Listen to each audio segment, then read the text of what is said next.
السلام علیکم ورحمۃ اللہ وبرکاتہ۔ الحمد للہ رب العالمین والعاقبۃ للمتقین والصلاة والسلام علی اشرف الانبیاء والمرسلین نبینا محمد وعلی آلہ وصحبہ اجمعین ومن تبعهم بإحسان إلى يوم الدين وبعد۔ أعوذ بالله من الشيطان الرجيم، بسم الله الرحمن الرحيم۔ إن الذين قالوا ربنا الله ثم استقاموا تتنزل عليهم الملائكة ألا تخافوا ولا تحزنوا وأبشروا بالجنة التي كنتم توعدون۔ وقال النبي صلى الله عليه وسلم قل آمنت بالله ثم استقم، رواه مسلم۔ اللہ رب العالمین کا لاکھ لاکھ شکر اس کا احسان ہے کہ اللہ تبارک و تعالیٰ نے میں اور آپ کو رمضان کی مبارک گھڑی عطا فرمائی۔ حقیقت میں رمضان کا پانا اور شب قدر کا پانا یہ اللہ رب العالمین کی بہت بڑی نعمت اور ایک بہت بڑی ہمارے لیے سعادت کی بات ہے۔ اور یہ شب قدر جس سے ہم گزر رہے ہیں یہ رات عبادت کی ہے، اللہ رب العالمین سے توبہ استغفار کرنے کی ہے، اور اس رات میں جتنا زیادہ ہو سکے ہم توبہ استغفار کریں، اللہ رب العالمین سے دعا کریں، قرآن کریم کی تلاوت کریں۔ یہ رات اس لیے ہے، اس رات میں بہت لمبی چوڑی تقریر کرنا یا دروس کا اہتمام کرنا نبی صلی اللہ علیہ وسلم سے اور اسلاف سے ثابت نہیں ہے۔ اس چیز کو سنجیدگی سے سمجھنے کی ضرورت ہے۔ جہاں تک جواز کی بات ہے تو مختصر نصیحت کبھی بھی کی جا سکتی ہے، اس میں کوئی رکاوٹ اور کوئی ممانعت نہیں ہے، لیکن یہ جو لیلۃ القدر ہے یہ حقیقت میں صرف اور صرف عبادت کی رات ہے۔ اللہ رب العالمین سے مغفرت طلب کریں، اللہم انک عفو تحب العفو فاعف عنی۔ اللہ کے نبی علیہ السلام سے جب پوچھا گیا، حضرت عائشہ صدیقہ رضی اللہ تعالیٰ عنہ نے سوال کیا تو آپ علیہ السلام نے یہی کہا کہ لیلۃ القدر کو پانے کے بعد اس ذکر کی پابندی کرو۔ اس ذکر کا تعلق گناہوں سے مغفرت کا ہے۔ اللہم انک عفو، اے اللہ تو عفو ہے، معاف کرنے والا ہے، تحب العفو، معاف کو پسند کرتا ہے، گناہوں کو معاف کرنے کو اچھا سمجھتا ہے، فاعف عنی، اے اللہ تو مجھ کو معاف کر دے۔ تو یہ رات معافی کی ہے، گناہوں سے مغفرت کی ہے، توبہ استغفار کی ہے، لہذا ہم اس پر خصوصی توجہ دیں۔ اور یہ جو دروس ہر روز ہوتے رہتے ہیں یہ تو کبھی بھی ہو سکتا ہے، مگر یہ لیلۃ القدر ہمیشہ نہیں ہو سکتی۔ ہم اپنے سماج میں جہاں رہتے ہیں سچائی کے ساتھ اور انصاف کے ساتھ اگر ہم دیکھیں تو اپنی نگاہ سے ہم جب دیکھیں گے تو پتہ چلے گا کہ آج وہ ہماری صفوں میں وہ نہیں ہے جو پچھلے سال تھے۔ تو زندگی ایک بہت بڑی نعمت ہے، انسان دنیا میں زندہ ہے یہ اللہ رب العالمین کی بہت بڑا کرم اور احسان ہے۔ یہ سانس کب رک جائے کسی کی کوئی گارنٹی ہے؟ اللہ رب العالمین دنیا میں رکھا ہے، کھلا رہا ہے، پلا رہا ہے، سب نعمتیں عطا کر رہا ہے، اور یہ ایک بہت بڑی نعمت اللہ تعالیٰ نے ہم کو یہ لیلۃ القدر عطا کی، جس کے بارے میں قرآن کہتا ہے لیلۃ القدر خیر من الف شہر، کہ یہ لیلۃ القدر 1000 مہینوں سے بہتر اور افضل ہے۔ انسان کی زندگی 60 سال 70 سال یا چند سال کا یہ مجموعہ ہے، کچھ یہ مدت ختم ہو جاتی ہے، انسان دنیا کو چھوڑ چلا جاتا ہے، مگر اللہ رب العالمین لیلۃ القدر جو متعین کیا ہے، اس رات میں جو نیکی اور عبادت کی جائے اللہ رب العالمین کے یہاں اس کا مقام 83 سال کی عبادت سے افضل ہے۔ تو اس رات کی ہم قدر کریں، اس رات کی اہمیت کو جانیں، اس رات کے مرتبے کو پہچانیں کہ اللہ کے نبی علیہ السلام اس رات کو حاصل کرنے کے لیے پورے رمضان کا اعتکاف کیا ہے۔ پہلے عشرہ کا اعتکاف کیا، لیلۃ القدر نہیں پتہ چلا، نہیں معلوم ہو سکا۔ دوسرے عشرے کا اعتکاف کیا تو لیلۃ القدر نہیں ملی۔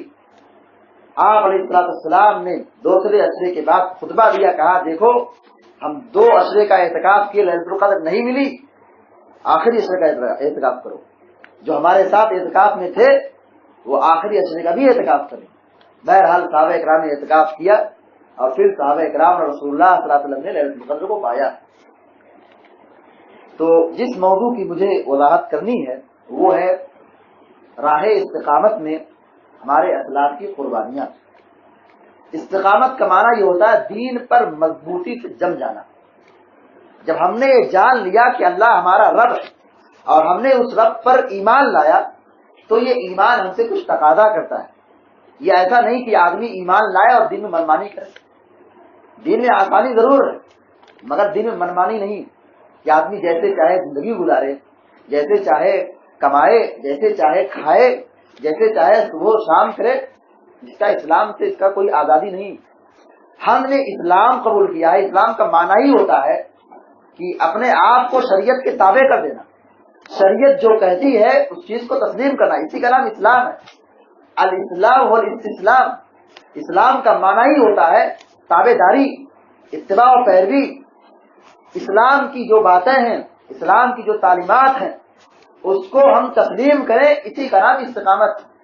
استقامت یہ نہیں کہ آدمی رمضان میں زبان کی حفاظت کرے اور رمضان ختم ہو جائے تو گالی پھکڑ اور بد زبانی کے اتر آئے۔ استقامت اس بات کا نام نہیں ہے کہ آدمی رمضان میں خوب اللہ کی بات کرے، جم کر عبادت کرے، نوافل کی خوب پابندی کرے، مگر جب رمضان کا مہینہ ختم ہو جائے تو پھر آدمی فرائض کو چھوڑنا شروع کر دے، فرض نمازوں کو چھوڑنا شروع کر دے، رمضان کے مہینے میں تراویح کی باجماعت پابندی کرے اور عام دنوں میں فجر کی نماز کو چھوڑ دے۔ اس کا نام استقامت نہیں، معاف کیجیے، اس کا نام اسلام نہیں۔ آئیے ہم اپنے اسلاف کی تاریخ کو دیکھیں، اپنے اسلاف کے واقعات کو دیکھیں کہ ہمارے اسلاف اس دین کو، ایمان کو قبول کرنے کے بعد کیسی استقامت اختیار کرتے تھے، دین پر کیسے جمے رہتے تھے۔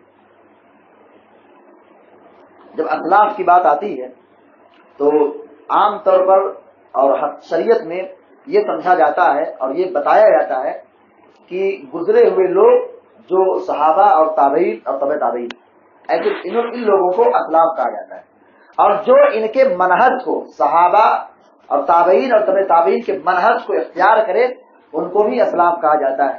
جیسے ہم یہ کہیں کہ ہمارے اسلاف تھے، شیخ البانی نے یہ کہا ہے وہ ہمارے اسلاف تھے، شیخ ابن باز نے کہا ہے وہ ہمارے اسلاف تھے، علامہ ابن قیم ابن تیمیہ کا یہ کہنا اس مسئلے میں یہ ہمارے اسلاف تھے۔ تو جو صحابہ اور تابعین کے منہج کو اختیار کرے اور ان کے نقش قدم پر چلے، ان کے ایمان اور منہج کو اختیار کر کے اپنی زندگی میں نافذ کرے تو ایسے لوگوں کو بھی اسلاف کہا جاتا ہے۔ جیسے ہم کہتے ہیں ہم سلفی ہیں، ہم راہ سلف پر چلنے والے ہیں، ہم اسلاف کے نقش قدم پر چلنے والے ہیں، تو گزرے ہوئے لوگوں کو عام طور پر اسلاف کہا جاتا ہے۔ تو ہم شروعات صرف صحابہ سے نہیں کریں گے، ہم صحابہ سے پہلے جو ایمان لانے والے تھے، جو اپنے نبی کے تابع تھے، تو وہ بھی اپنے نبی کے لیے تو ایک صحابہ ہو گئے، تو ہم وہاں سے شروع کرتے ہیں۔ جیسے اصحاب کہف، اصحاب کہف کی کیا استقامت تھی، سورہ کہف میں آپ پڑھیں تو بہت تفصیل سے ان کا واقعہ قرآن کریم میں وضاحت کے ساتھ اللہ تعالیٰ نے بیان فرمایا ہے۔ قرآن کہتا ہے انہم فتیۃ آمنوا بربہم وزدناہم ہدی، کہ یہ گار والے، یہ نوجوان جو اللہ پر ایمان لائے اور اسی پر استقامت اختیار کیے، اللہ نے ان کی ایمان میں، ان کی ہدایت میں اضافہ کر دیا۔ کیسے اضافہ کیا؟ ان پر کیا مصیبت آئی کہ یہ ایک علاقے میں تھے جہاں کا بادشاہ مشرک تھا، اپنے آپ کو الوہیت کا دعویٰ کرتا تھا، لوگ اس کو سجدہ کرتے تھے، اس کی عبادت کرتے تھے۔ اللہ تعالیٰ نے کچھ نوجوانوں کے دلوں میں توحید کی بات ڈال دی، یہ توحید کو جان گئے، تو ان لوگوں نے اپنے ایمان اور توحید کو چھپا کے رکھا۔ تو اب یہ لوگ ہر نوجوان یہ سمجھتا تھا کہ میں ہی سچے دین پر ہوں، میں ہی حقیقت میں توحید کو قبول کرنے والا ہوں۔ لیکن ایک ظاہر ہوا، دوسرا ظاہر ہوا، تیسرا ظاہر ہوا، ایسے کئی نوجوان آ گئے۔ اب پھر جب سماج میں یہ عام ہو گیا کہ کچھ ہمارے سماج میں ایسے نوجوان بھی ہیں جو بادشاہ کی الوہیت کو نہیں تسلیم کرتے ہیں، کوئی نیا عقیدہ لائے ہیں، کوئی نیا مذہب لائے ہیں، تو اب لوگ ان کے پیچھے پڑ گئے۔ اب ان کی استقامت کی مثال دیکھیے یہ راتوں رات اپنے گھر سے اپنی زمین جائیداد کو چھوڑ کر کے خیرات کر کے گاؤں سے نکل گئے، جس کو ہجرت کہہ لیں۔ ہجرت کا معنی کہ اپنے دین کی حفاظت کے لیے اپنا شہر، اپنی جائیداد، اپنی پراپرٹی چھوڑ کر کے اللہ کے واسطے نکل جانا۔ یہ نوجوان نکلے اور غار میں آ کر کے چھپے۔ اللہ رب العالمین نے ان کی استقامت کو دنیا کے سامنے ایک نمونہ بنا کے پیش کیا۔ یہ لوگ آئے غار میں اور غار میں آ کر کے چھپ گئے، اور جب رات میں نکلے تھے تو ان کے ساتھ کتا بھی آ گیا تھا۔ کتا سب سے گندا اور خبیث جانور ہے۔ جس برتن میں یہ کتا منہ ڈال دے تو اس کو 7 مرتبہ دھلنے کا حکم دیا گیا ہے۔ پہلی مرتبہ مٹی سے یا آخری مرتبہ مٹی سے اس کو دھلا جائے گا، تب برتن پاک ہوگا۔ اتنا خبیث ناپاک گندا جانور، ان کے ساتھ ہو کر صحبت کا کتنا فائدہ ہوتا ہے کہ اللہ تبارک و تعالیٰ نے اصحاب کہف کے تذکرے میں کتے کو سرفہرست ذکر کیا ہے۔ وَقَلْبُهُمْ بَاسِطٌ ذِرَاعَيْهِ، ان کا جو اصحاب کہف کا کتا تھا جو ان کے ساتھ ہو لیا تھا، یہ اپنے پاؤں کو پھیلا کر کے سویا ہوا تھا۔ تو یہ لوگ سو گئے، جو نوجوان اپنے دین کو بچا کر کے جو نکلے تھے غار میں چھپے، تو یہ لوگ آرام کیے، نیند میں آئے تو اللہ تبارک و تعالیٰ نے ان کو سلا دیا۔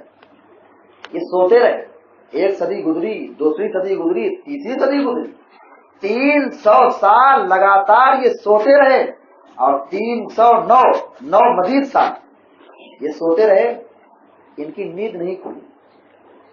کیا اللہ نے انتظام کیا تھا؟ کیا اللہ نے ان کا خیال رکھا؟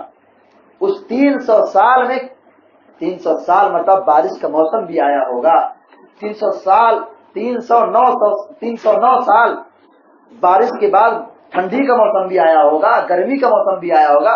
اور آپ لوگ اچھی طرح جانتے ہیں کہ پہاڑی علاقے میں گرمی کتنی شدید پڑتی ہے، اور سورج کی شعاعیں اور سورج کی گرمی بھی اس کو لگے گی، لیکن اللہ رب العالمین نے کتنا بہترین انتظام کیا۔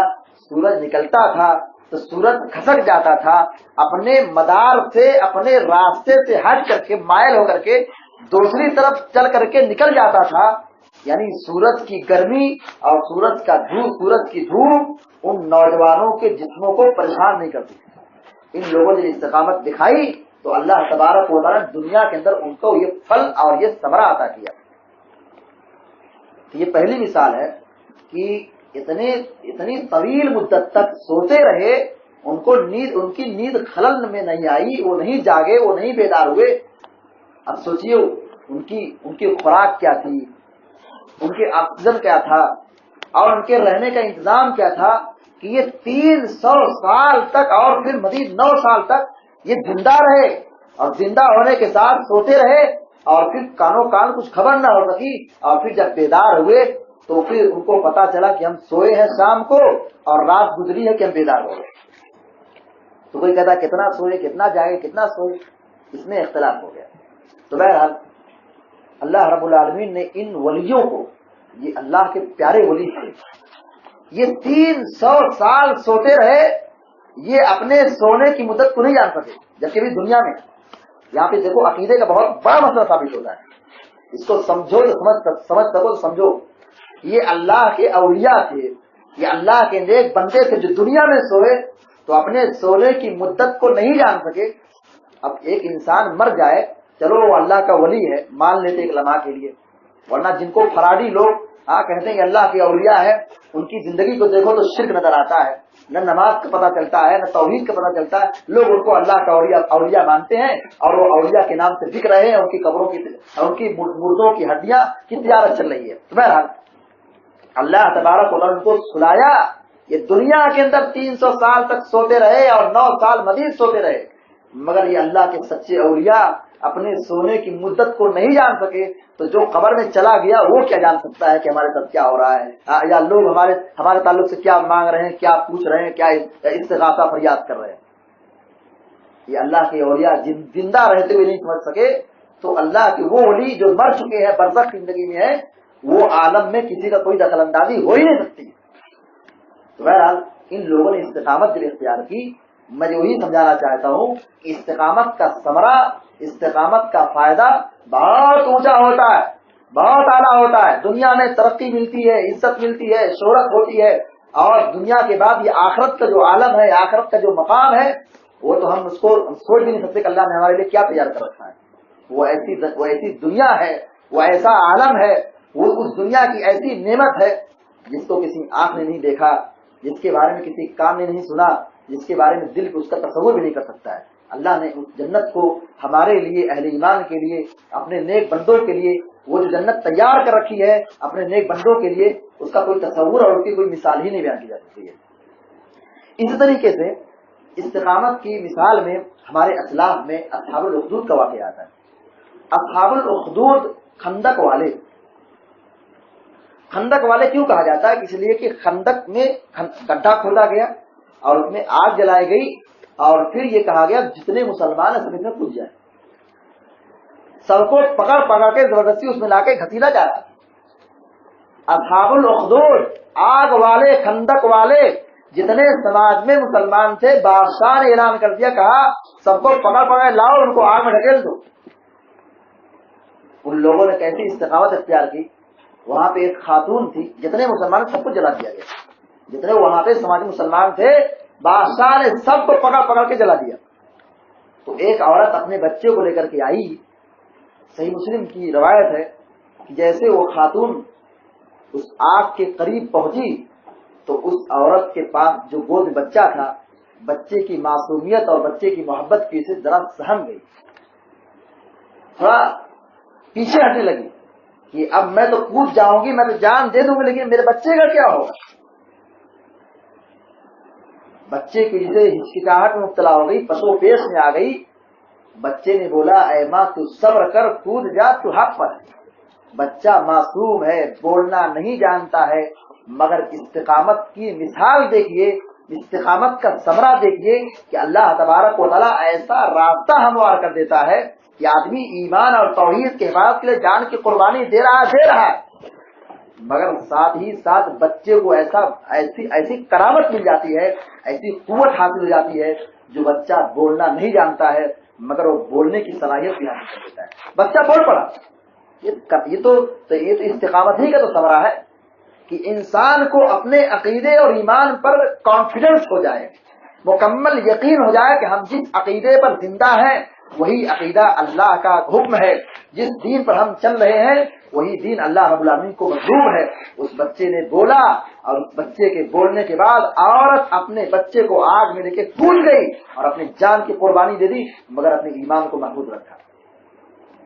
یہ ہمارے اسلاف کی ایمان اور ہمارے اسلاف کی استقامت کی مثال ہے، یہ واقعات ہیں. اسی طریقے سے اگر ہم انبیاء کی بات کریں تو ابو الانبیاء خلیل الرحمن خلیل اللہ ابراہیم علیہ السلام توحید کی دعوت دیتے رہے، توحید کی طرف سمجھاتے رہے، مگر قوم مشرک تھی، آپ کی باتوں کو نہیں مانتی تھی. اور اتنی مخالفت کی، ایک وقت ایسا بھی آیا کہ حضرت ابراہیم علیہ السلام کو آگ کے اندر داخل کر دیا گیا. آگ جلائی گئی اور ابراہیم کو پکڑ کر کے اٹھا کر پھینک دیا گیا، جھونک دیا گیا. ابراہیم علیہ السلام کے لیے اللہ نے آگ کو گلے گلزار بنا دیا، پرسکون آرام کی جگہ بنا دی. وہ آگ ٹھنڈی اور سلامتی والی بن گئی، ابراہیم کچھ نقصان نہیں پہنچائی. اس طریقے سے جیسے حضرت ابراہیم علیہ السلام کے لیے آگ ٹھنڈک بن گئی، سلامتی والی بن گئی.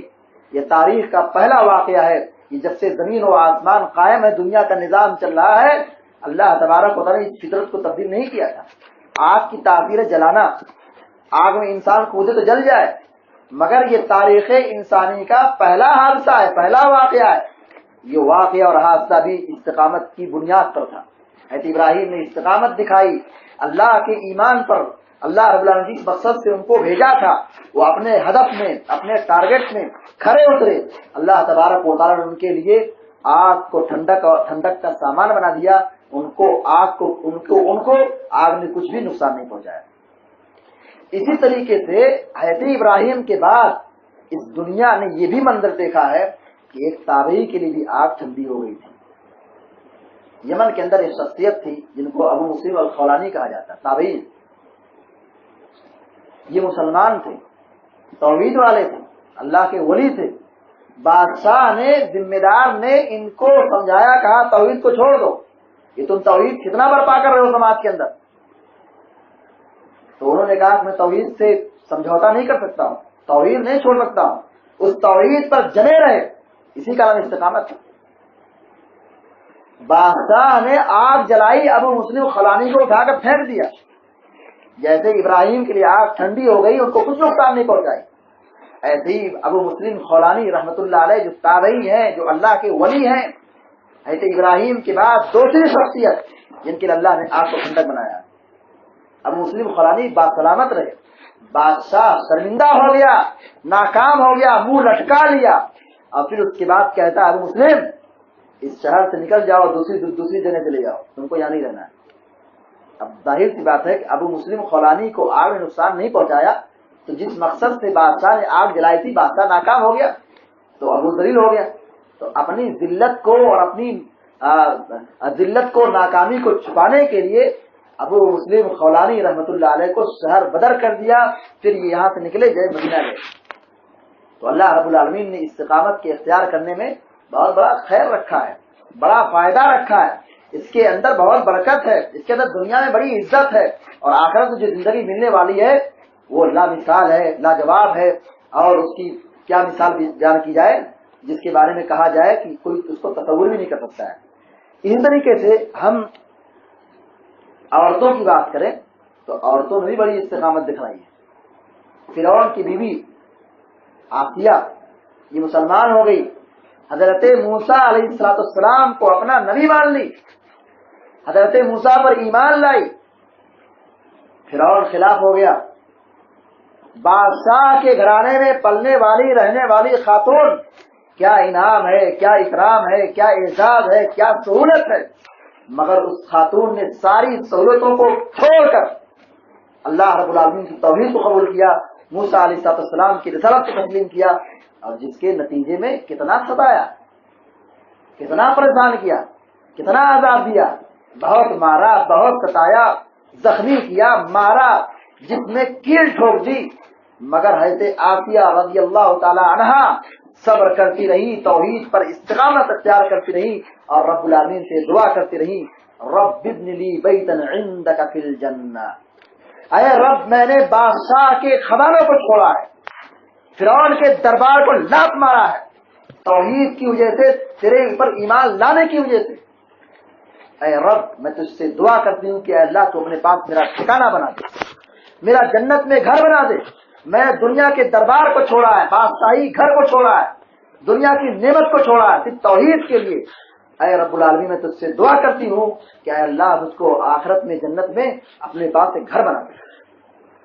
ویسے آسیہ نے استقامت کا مظاہرہ کیا، دین پر جمی رہی، پھر اور ستایا، مارا پیٹا، مگر آسیہ رضی اللہ تعالیٰ عنہا اپنے ایمان اور توحید پر جمی رہی۔ آئیے اسلاف کے بعد ایک اور واقعہ حضرت موسیٰ علیہ السلام کے زمانے کا ہے، جب فرعون ناکام ہو گیا ہر طریقے سے اور حضرت موسیٰ پر ایمان نہیں لایا، تو اب ظاہر سی بات ہے جب آدمی حقیقت کو چھپانا چاہتا ہے تو کیا کرتا ہے، الزام لگا دیتا ہے، تو جادوگر، تو ایسا ہے، تو ایسا ہے۔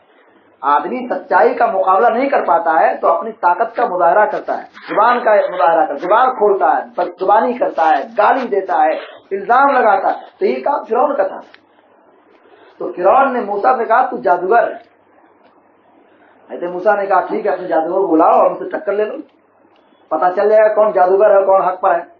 بہرحال موسیٰ علیہ السلام کے کہنے پر ایک دن متعین کیا گیا، اور چاشت کے وقت میدان میں سب لوگ اکٹھا ہوئے، دنیا کے کونے کونے سے بڑے بڑے جادوگر آئے۔ جادوگروں نے اپنے فن کا مظاہرہ کیا اور اپنی لاٹھیوں ڈنڈیوں کو میدان میں پھینکا۔ یہ لاٹھی اور ڈنڈی یہ پورے میدان میں سانپ اور اژدہے کی شکل میں بھر گئے، پھیل گئے پورے میدان میں۔ ایسے موسیٰ خوف میں آ گئے کہ یہ کیا ہو رہا ہے، پورے میدان سانپ اور اژدہے سے بھرا ہوا ہے۔ اللہ نے کہا اے موسیٰ ڈرو مت، اپنی لاٹھی کو ڈالو میدان میں۔ جیسے موسیٰ علیہ السلام نے اپنی لاٹھی کو زمین پر پھینکا، وہ اژدہا بن گیا اور سارے اژدہوں کو ہضم کر دیا، ختم کر دیا۔ کوئی میدان میں ایک اژدہا ہی باقی نہیں بچا تھا۔ اب جب جادوگروں نے دیکھا کہ ہم نے اپنے اس فن کو ثابت کرنے کے لیے، پنجہ آزمائی اور مقابلہ کرنے کے لیے ہم نے اپنا خون پسینہ، اپنا فن سب ایک کر دیا، مگر ہم ناکام ہو گئے، ہم سے بڑا جادوگر اس روئے زمین میں کوئی نہیں. جب دیکھا کہ ہم ہار گئے اور موسیٰ علیہ السلام کا فن کارگر ہو گیا, کامیاب ہو گیا, وہ جیت گئے, تو فرعون نے تمبو تو لٹکا لیا. اور ادھر جادوگروں نے کیا عجیب تماشا کر دیا. چاند کے وقت مقابلہ کرنے کے لیے آئے تھے, موسیٰ کے خلاف لڑنے کے لیے آئے تھے, اور جیسے چاند کا وقت ختم ہوا, مقابلہ ختم ہوا, جادوگر ہار گئے, موسیٰ جیت گئے, فرعون نے منہ لٹکا لیا. ان جادوگروں نے جب دیکھا تو حقیقت کو پہچان لیا, توحید کو جان لیا کہ ہم ہی حق ہیں, حضرت موسیٰ علیہ السلام بھی حق پر ہیں. ان کے پاس جو کوئی جادو کا فن نہیں, مگر ان کے پاس کون سا کرشمہ ہے, کون سا معجزہ ہے, کون سی طاقت ہے جس نے ہمارے سارے فن کو ٹوٹ کر کے بکھیر دیا ہے, توڑ کر کے بکھیر دیا ہے. سب کے سب سجدے میں گر گئے. ان لوگوں نے موسیٰ کی رسالت کو قبول کر لیا, اللہ پر ایمان لائے. سمجھنے والوں کے لیے ایک دلیل کافی ہوتی ہے. حقیقت کو جاننے اور پہچاننے والوں کے لیے, تسلیم کرنے والوں کے لیے, اچھے لوگوں کے لیے ایک جملہ اور ایک حدیث ہی کافی ہوتی. مگر جن کو نہیں ماننا ہے, اپنے فلاں اور فلاں مسلک کا نام لینا ہے, فلاں فلاں کا حوالہ دینا ہے, فلاں کے پیچھے بھاگنا ہے, ایسے لوگوں کو آپ لاکھ سمجھاؤ, لاکھ حدیث کی کتاب لاؤ, لاکھ دلیل لوگ نہیں مانیں گے. یہی حال فرعون کا بھی تھا. فرعون نے بہت دیکھا, بہت سمجھایا گیا, اس کو بہت نصیحت کی گئی, لیکن نہیں مانا. یہ جادوگر جو موسیٰ کے خلاف لڑنے کے لیے آئے, دنیا کے کونے کونے سے آئے تھے, لڑنے کے لیے آئے تھے, موسیٰ کو ہرانے کے لیے آئے تھے, مگر جب یہ ہار گئے تو ہارنے کے بعد بھی اسلام قبول کر لیا. ایسا بہت کم ہوتا ہے کہ ہارنے کے بعد کوئی جیتنے والے کے پیچھے جائے, جبکہ ہارنے والا جیتنے والے کے خلاف گالی پکڑ الزام لگا کے بھاگنے کی کوشش کرتا ہے, چیختا ہے, چلاتا ہے, ماحول کو خراب کرتا ہے, اپنی عزت بچانے کے لیے دوسرا راستہ اختیار کرتا ہے, الزام لگاتا ہے, بولتا ہارنے والا خود کہتا میں جیت گیا اور وہ ہار گیا. مگر جادوگروں نے توحید کی حقیقت کو جان لیا تھا, اسی مجلس میں تابڑ توڑ ایمان لائے. اور کیا ایمان لائے, فرعون نے ان کے خلاف زبردست کارروائی کی اور کہا تم نے بغیر پوچھے موسیٰ پر ایمان لائے, یاد رکھو, آ جاؤ, تم کو یہ ملے گا, یہ کر دوں گا, وہ کر دوں گا.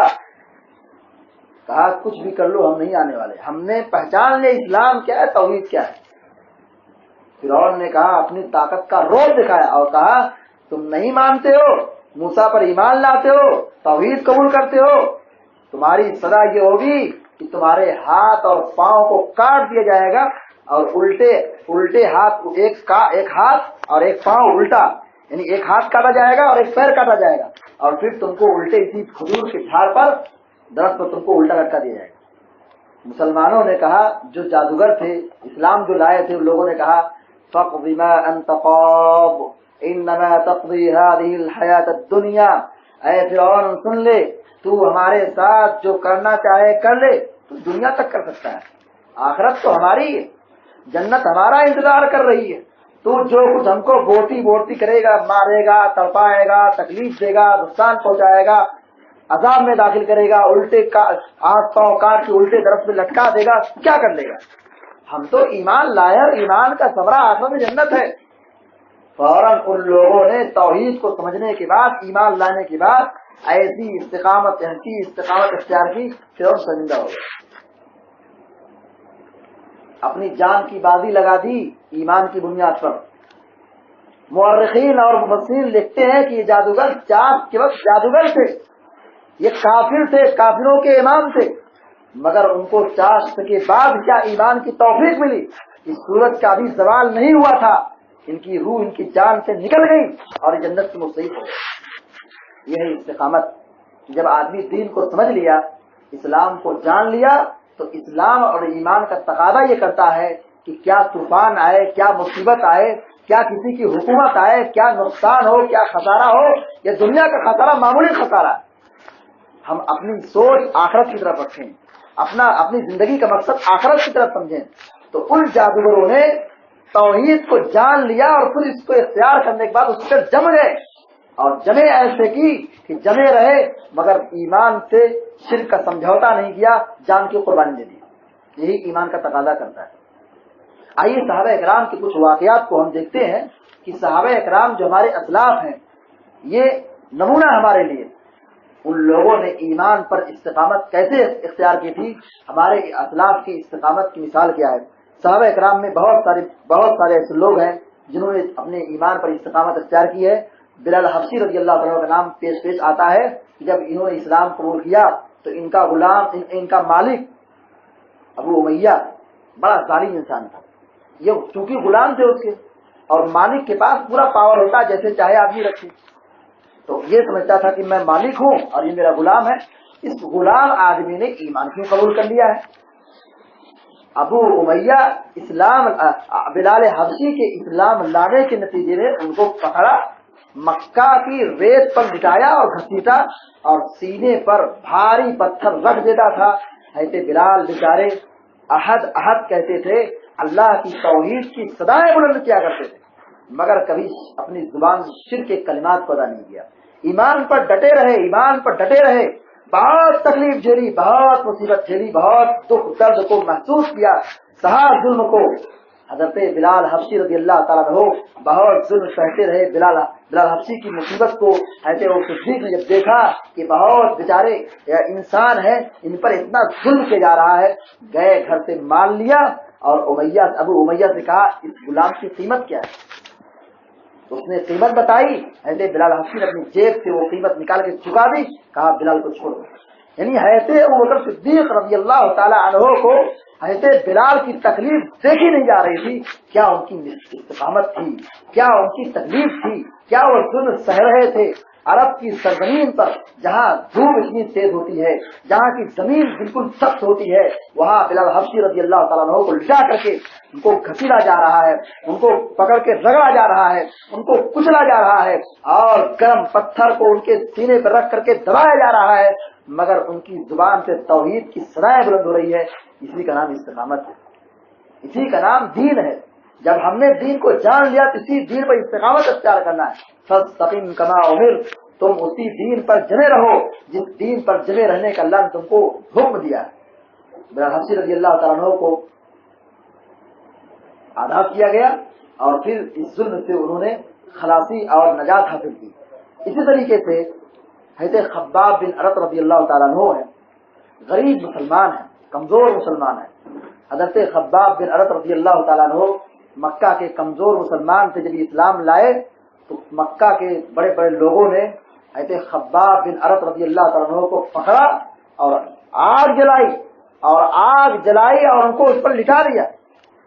ان کی چربی سے یہ آگ بجھتی تھی، کتنا تکلیف سہتے تھے، کتنا درد سہتے تھے، کتنا ظلم سہتے تھے، پریشان رہتے تھے، اور ان کے جسموں پر وہ نشانات بھی باقی تھے۔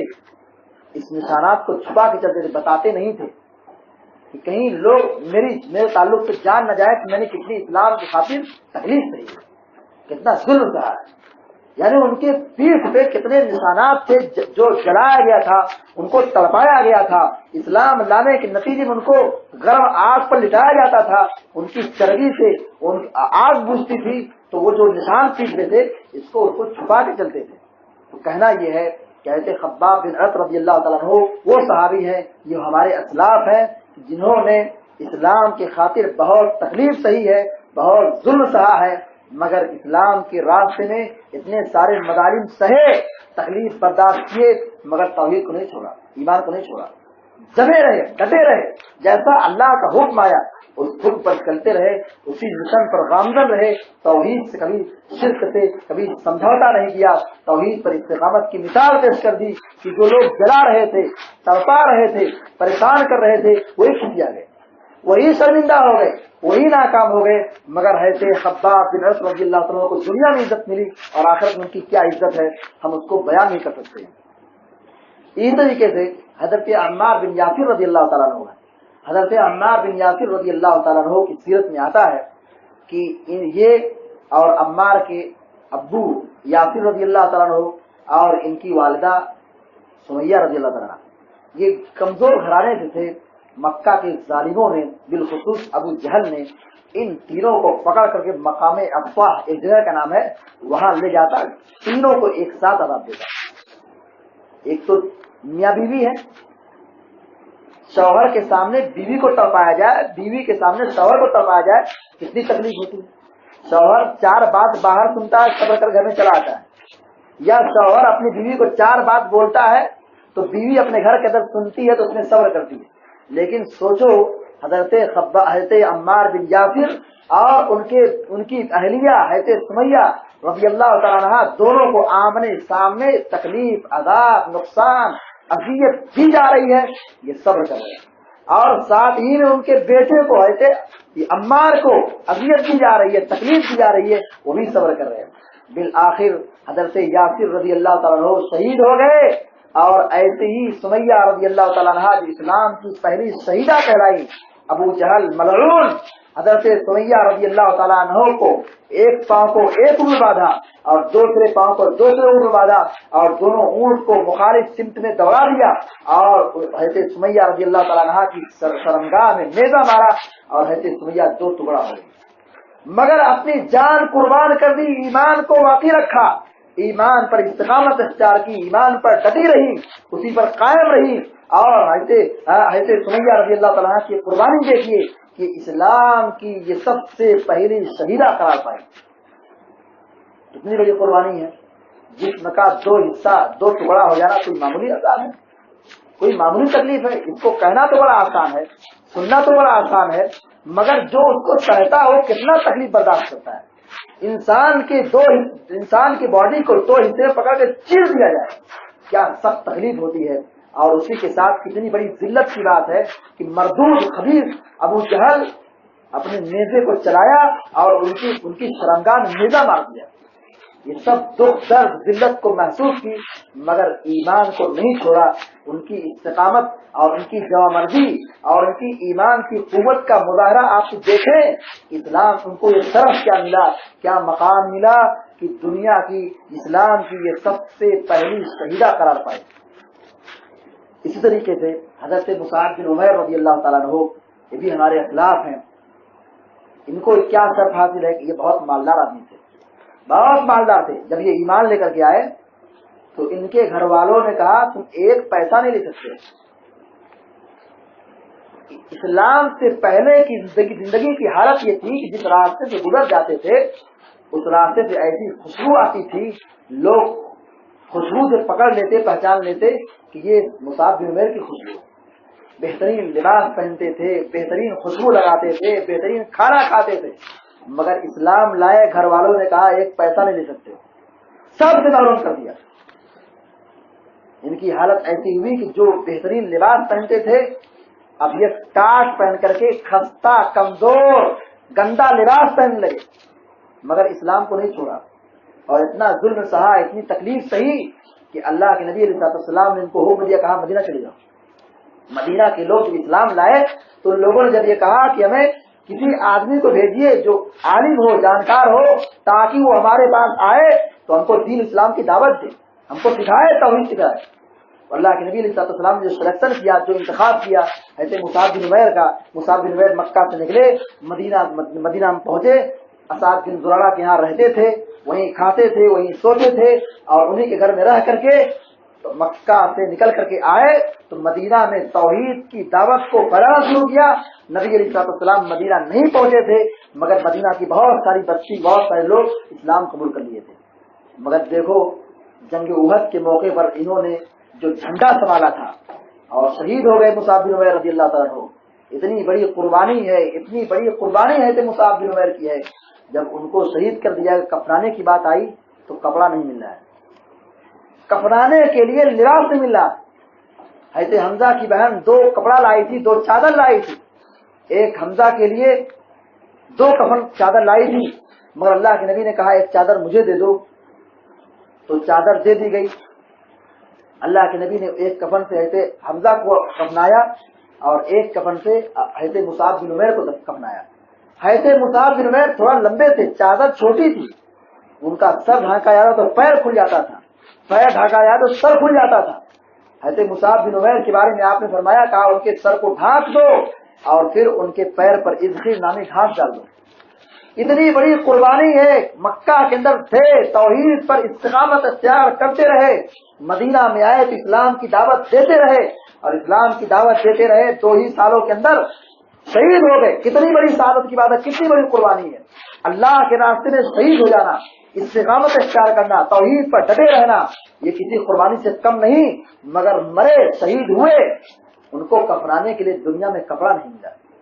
جب یہ واقعہ حضرت عثمان بن عفان رضی اللہ تعالیٰ نے جب اپنے دماغ میں اس منظر کو یاد کیا، افطار کے وقت بہت روئے اور افطار نہیں کیا، ہو گئے نماز پڑھنے کے لیے چلے گئے۔ کہا کہ ہم لوگ مالدار ہو گئے، اللہ نے ہماری نیکی کا فائدہ دنیا کے اندر دے دیا۔ ایسے مصعب بن عمیر ایسے تھے کہ جنہوں نے خستہ حالی کی زندگی گزاری، غربت کی زندگی گزاری، فقر و فاقہ کی زندگی گزاری، اور جب مرے تو ان کے لیے کفنانے کے لیے کپڑا میسر نہیں ہوا۔ وہ مرے تو ان کا پیر کھلا ہوا تھا، ان کو دفن کیا گیا تو پیر کھلا تھا، پیر کو چھپانے کے لیے کپڑا نہیں مل رہا تھا۔ آج ہم ہیں کہ اللہ نے ان کو دنیا میں نواز دیا ہے، اللہ تعالیٰ نے ان کو یہ سب آخرت نہیں عطا کرے۔ تو مصعب بن عمیر کے بارے میں بتلا رہا تھا کہ انہوں نے کیسی استقامت اختیار کی، دین پر کیسے جمے رہے، ثبات قدمی اختیار کی، اور پھر اس کے بعد دنیا سے رخصت ہوئے تو ان کے کفنانے کا کوئی معقول انتظام نہیں ہو سکا۔ اسی طریقے سے صہیب رومی رضی اللہ تعالیٰ عنہ ہیں۔ صہیب رومی رضی اللہ تعالیٰ عنہ کو اتنا مارا جاتا تھا اسلام لانے کے بعد، اتنا پیٹا جاتا تھا کہ ان کی عقل خراب ہو جاتی تھی، یہ کچھ سوچ اور سمجھ نہیں پاتے تھے، عقل خراب ہو جاتی تھی۔ اور صہیب رومی رضی اللہ تعالیٰ جب ہجرت کر کے مکہ سے مدینہ نکلے تو ظالموں نے آپ کا راستہ روک لیا اور آپ کا سارا سامان لوٹ لیا، پورا پیسہ لوٹ لیا۔ ایسے صہیب رومی مدینہ میں آئے تو نہتے تھے، ایک پیسہ ان کے پاس نہیں۔ حضرت عبد الرحمن بن عوف رضی اللہ تعالیٰ ہجرت کر کے جب مکہ سے نکلے تو ظالموں نے آپ کا سارا سامان لوٹ لیا، پوری دولت لوٹ لی، بہت مالدار تھے حضرت عبد الرحمن بن عوف۔ مکہ سے جب مدینہ پہنچے تو مدینہ میں جب ان کا استقبال ہوا تو آپ صلی اللہ علیہ وسلم نے پوچھا کیا لائے ہو؟ کہا کچھ نہیں لایا ہوں، سب ظالموں نے لوٹ لیا ہے، ایمان بچا کے لایا۔ تو صحابہ اکرام یہ ہمارے اسلاف تھے کہ دین اور توحید پر استقامت اختیار کرنے والے تھے، ایمان پر ثابت قدمی اختیار کرنے والے تھے، ڈٹے رہنے والے تھے، عمل صالح کرنے والے تھے، کبھی شرک سے سمجھوتا نہیں کرتے تھے، ہمیشہ نیکی اچھے کام کیا کرتے تھے۔ ہمارے اسلاف میں صحابہ اکرام کی بات تابعین ہے، ائمہ اربعہ ہیں، ان لوگوں نے کیا استقامت اختیار کی۔ دیکھیے حضرت امام مالک رحمۃ اللہ علیہ بڑی علمی شخصیت ہے، بہت عظیم امام ہے، مدینہ کے اندر تھے، ان کے مقابلے میں کوئی عالم تھا ہی نہیں، کوئی محدث نہیں تھا، اسی لیے مدینہ کے اندر کوئی آدمی فتویٰ نہیں دیتا تھا۔ عالم امام ابو حنیفہ مدینہ موجود ہو کوئی فتویٰ نہیں دیتا تھا، اتنے بڑے عالم تھے۔ مگر دیکھیے آزمائش کیسے آئی، تکلیف کیسے پیدا ہوئی۔ حضرت امام مالک رحمۃ اللہ علیہ کا ایک فتویٰ آیا کہ اگر کوئی آدمی اپنی بیوی کو زبردستی طلاق دے دے تو وہ طلاق نہیں ہوگی، جس کو طلاق مکرہ کہتے ہیں۔ مگر وہاں کا حاکم جو تھا اس کا کہنا یہ تھا کہ طلاق المکرہ یعنی جس کو زبردستی طلاق دلوا دی جائے وہ طلاق ہو جاتی ہے۔ بادشاہ کا فتویٰ کیا تھا؟ کیونکہ بادشاہ کے پاس علم نہیں ہوتا ہے، بادشاہ کا کہنا یہ تھا کہ طلاق ہو جاتی، مگر امام مالک کا فتویٰ کتاب و سنت کے مطابق تھا، انہوں نے کہا طلاق نہیں ہوتی۔ کسی آدمی کو پکڑ کے زبردستی کہو ایسا کرو، وہ بیچارہ مجبور اور کچھ بھی کر سکتا ہے۔ آدمی مجبور میں کچھ نہیں بخش دے، اللہ رب العالمین کو گالی بھی دے نعوذ باللہ، تو اس پہ ایمان پر کچھ فرق نہیں پڑتا ہے، کیونکہ اس کو زبردستی اس کو کیا جا رہا ہے، اس کو ٹارچر کیا جا رہا ہے، مجبور کیا جا رہا ہے۔ تو حضرت امام مالک رحمۃ اللہ علیہ کا فتویٰ بادشاہ کو بہت کھرا لگا، بہت برا لگا۔ بادشاہ نے اپنے پاور کا استعمال کیا، اس نے امام مالک رحمۃ اللہ علیہ کو گدھے پہ بیٹھایا، چہرے پر کالی پوتی، سیاہی پوتی، سر کے بال کو موٹ دیا اور مدینہ کی گلیوں میں گھمایا اور کہا دیکھو یہ کہتے ہیں کہ طلاق المکرہ جائز ہے۔ امام مالک رحمۃ اللہ علیہ کی آواز کیا تھی؟ کہتے تھے جس نے مجھ کو پہچانا اس نے پہچان لیا، جس نے پہچان لیا وہ پہچان لیا، اور جو نہیں پہچانا وہ پہچان لے کہ میں مالک ہوں، جن کا موقف اور فتویٰ یہ ہے کہ طلاق المکرہ جائز نہیں۔ امام مالک رحمۃ اللہ علیہ یہی پکارتے رہے، یہی کہتے رہے، اور ان کو مارا جاتا تھا، ان کو پیٹا جاتا تھا۔ یہ امام ہے، عالم وقت کے محدث ہیں،